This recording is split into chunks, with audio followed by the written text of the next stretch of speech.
life does not cease from challenging you. And that doesn't change even if you awaken spiritually. You will get other challenges, different kinds of challenges. The only difference is, as you awaken spiritually, the way in which you respond to the challenges changes.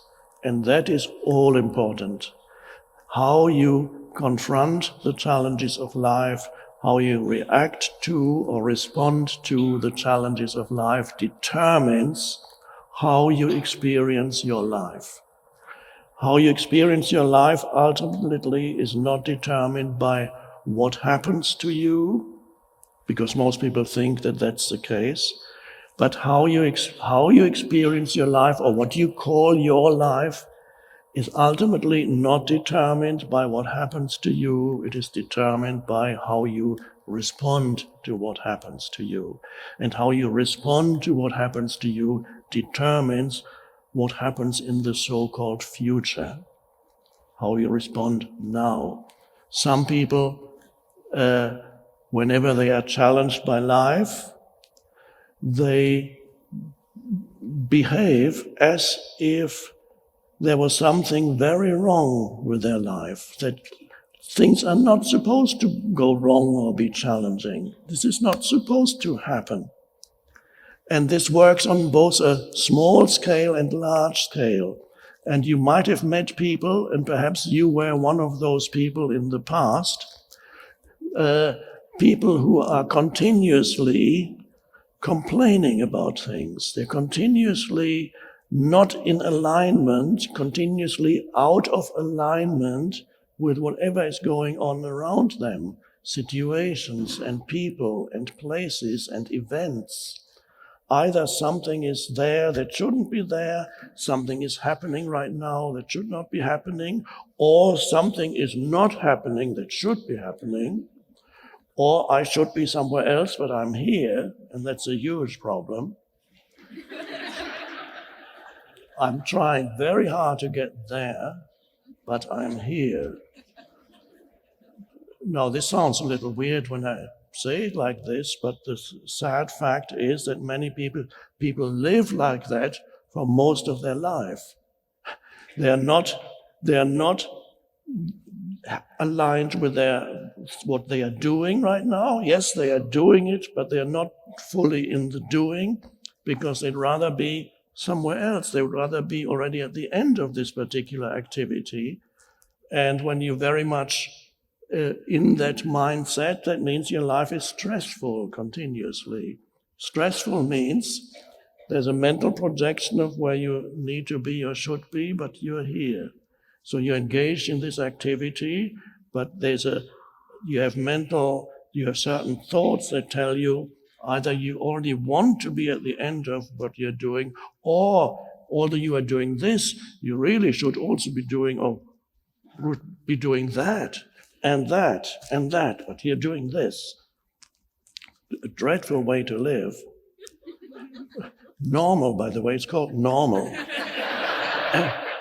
And you see it when you watch the movies. Everybody's like that in the movies, so it must be normal. They're all like, and people love to see the dysfunctional way in which people live reflected on TV and in the movies. They see reflected their own dysfunction, and that serves as a confirmation that, okay, I'm actually okay because everybody's unhappy.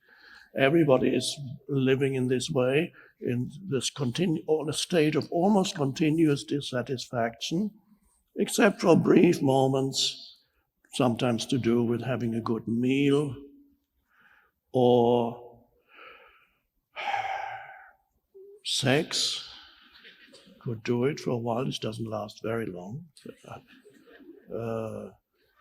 Or you get what you wanted. You get what you wanted, the thing that you said, oh, that's what will make me happy. And then you get it. And for a moment you feel, and you feel this happiness arising.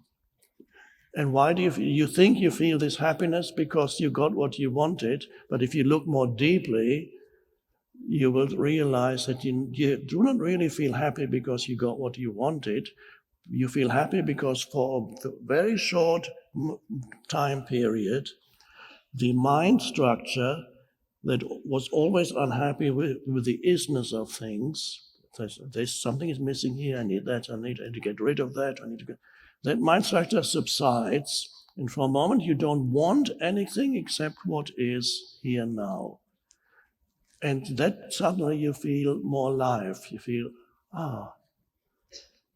and now then perhaps you begin to understand why the Buddha talked about the greatest obstacle to spiritual awakening being continuous, well, he called it, and in the translations, it's called desire. But a better translation of what the Buddha was talking about is a more vital term, is wanting. The continuous wanting this, wanting that, wanting the neediness, the wanting, and that is the mind structure that operates in humans that prevents them from experiencing the deeper dimension of reality, which we could call the timeless dimension of consciousness. Remember, we talked about time a few minutes ago. We talked about time, and yes, a few minutes ago, and we talked about the express train that you can't get off. We talked about the fire that is consuming you, that is time. That is true. But the good news is that there is in every human a deeper dimension of consciousness. In many humans, it's only a potential, a latent potential, like a seed. In others, the seed has already begun to sprout. There is the possibility in humans of accessing and living from a deeper dimension of consciousness.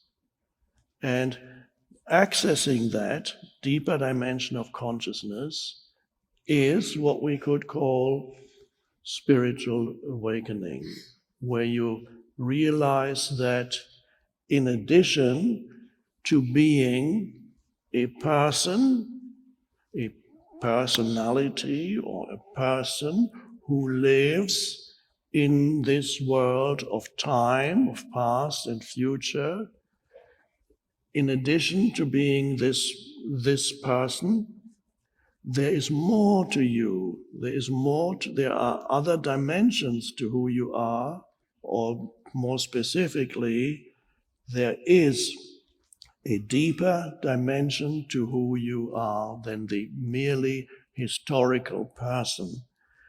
And that's why we are here tonight, because I want this not just to be a conceptual talk, although of course we're using words, but the aim is for you to experience at first hand, even if it's only a glimpse, or to deepen. For many of you it'll be just a deepening because you already are sensing what it is that I'm talking about. You say, I think I know what he's talking about.